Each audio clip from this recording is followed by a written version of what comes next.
Pagtaas ng pamasahe ng shipping companies at ang pagbabawas ng biyahe ng mga barko dahil pa rin sa oil price surge, ating pag-uusapan kasama si Director Louie De Los Santos, ang tagapagsalita ng Maritime Industry Authority o Marina. Director De Los Santos, magandang tanghali po.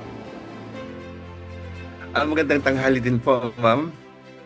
Director, pinayagan po ng Marina ang hanggang 20% na pagtaas sa passenger fares ng shipping companies. Ano po ang naging basehan ng ahensya sa pag-aproba ng hakbang na ito? Ma'am, I just would like to inform our viewers that actually ang rate setting po for the domestic shipping industry is fully deregulated. So ibig sabihin, ang ating mga ship owners, domestic ship operators ay may karapatan po sila na mag-set ng rates for passenger, at the same time yung mga cargo po nila. Fully deregulated under 9295. Ang kailangan lang po is they have to inform Marina, and yung requirement po ng publication, pag inter-region po yung yung ruta po ng barko, they just have to post information na nagtataas po sila ng pamasahe, yung charges po nila for passenger, at the same time po sa mga cargo, and they have to wait po for a period of 2 weeks. Klaro po yung requirement po ng batas. Okay. Director, sa inyong panig naman po sa Marina, paano po sisiguraduhin na ang fare increase na ito ay makatarungan at hindi magdudulot ng labis sa pasanin sa mga pasahero, lalo na po dun sa mga umaasa sa sea transport sa mga probinsya? Actually, Sir Joshua, we are in a very, very challenging situation. Kasi highly dependent po tayo sa mga petroleum products para sa operations po ng ating mga barko dito sa domestic shipping.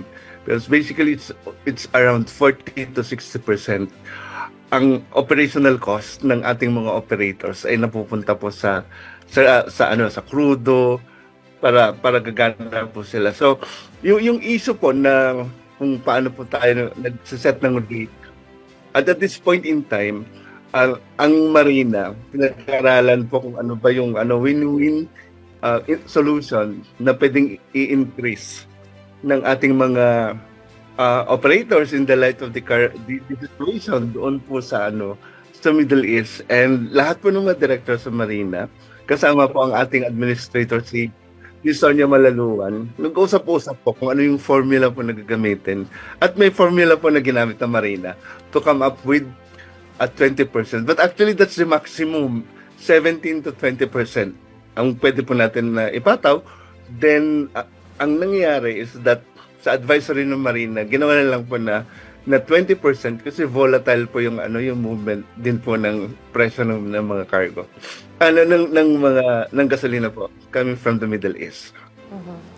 Director, meron po bang monitoring mechanism ang Marina para matiyak na hindi lalagpas doon sa itinakdang maximum na 20% ang itataas ng pamasahe ng shipping operators? Meron po, ma'am. Actually, ang advisory ng Marina is very clear. Pag 20%, we just have to inform Marina.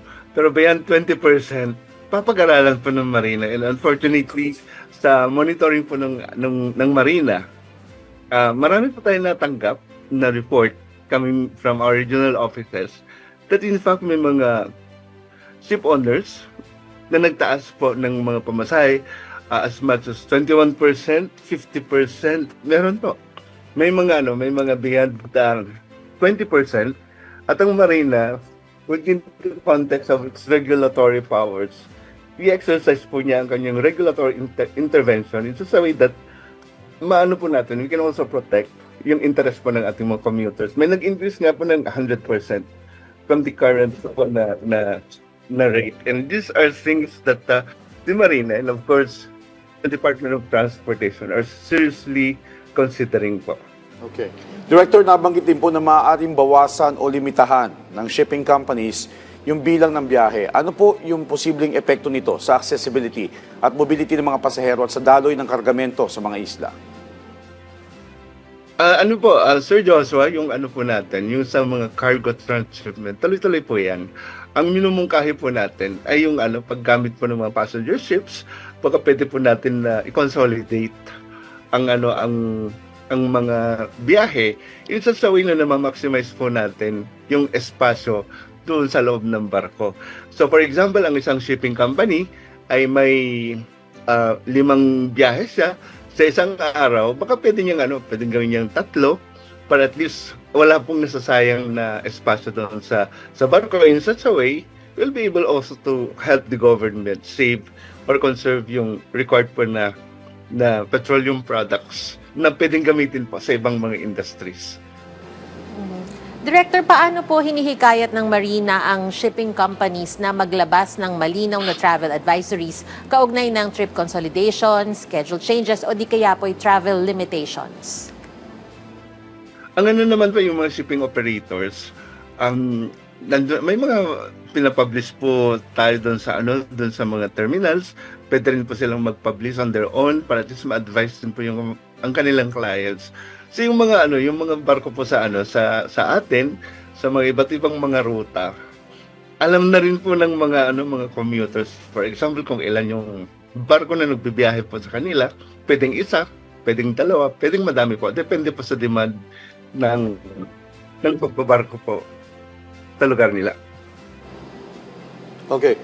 Director, bukod naman po sa fare increase, may naiulat din po na pag-waive ng annual tonnage fee at diskwento sa ship document charges. Pakipaliwanag po ito at paano po makakatulong ang mga ito para mapagaan yung operational costs ng maritime sector? Sir Josta, yung tonnage fee na sinasabi natin, ito yung kinacharge po natin under RA 9295, Republic Act 1925 para sa supervision, exercise po ng supervision ng Marina sa mga barko. Sorry. So, ibig sabihin po, pwede po natin i-waive for now para gagaan naman pa yung kanilang mga operational expenses. Okay. Director, sa inyong assessment, gaano po katagal pwedeng ipatupad ang contingency measures na ito kung magpapatuloy ang pagtaas ng presyo ng langis sa pandaigdigang merkado? Tuloy-tuloy lang po yung mga contingency measures po natin hangga't hindi nagno-normalize po ang situation. Okay. Well, may tanong po tayo, Director, mula kay Mr. Ivan Mayrina ng GMA News.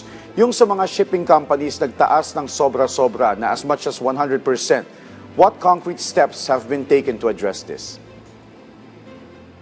Ang Marina po, nag-issue na po sila ng show cause order sa mga companies na nagtutupad po ng pagtaas ng mga pamasahe prior po sa requirement po ng batas na 2 weeks. Of course, due process po ang i-observe po natin dyan, at pag napatunayan po, of course, na may mga violations, pwede pong ma-suspend o ma-revoke po yung kanilang Certificate of Public Convenience. Director, may pangmatagalang plano po ba ang Marina para matulungan ang maritime industry na maging mas resilient laban sa oil price volatility tulad ng paggamit ng alternative fuels o mas efficient na vessels? Actually, ma'am, ang realidad po sa domestic shipping po natin, highly dependent po tayo sa fuel. Ini-import po natin 'yan. At if we're going to modernize po yung sinasabi po natin na domestic fleet natin, it will take a while. But of course, the government has to do something about it. So, ang po ngayon, ang kailangan po natin na mag-modernize. Saka yung mga bagong barko na papasok dapat ay fuel efficient po sila. And we should also be able to optimize yung determination ng mga routes through digitalization. Of course, yung paggamit din po ng sinasabi po na alternative fuel. Ano pa rin po, maraming challenges, but of course, we cannot otherwise, but we have to modernize sana ang domestic fleet po natin. Okay. Director, mensahe nyo na lang po sa mga pasahero at shipping stakeholder hinggil sa inaasahang adjustments sa pamasahe at biyahe sa gitna ng patuloy na global oil crisis. Sa ating mga pasahero, nauunawaan po natin ang pangamba ng bawat isa. sa pagtaas po ng pamasahe. Pero sinisigurado po natin na ang anumang adjustment ay makatarungan, regulated at hindi po abusado sa ating mga shipping operators.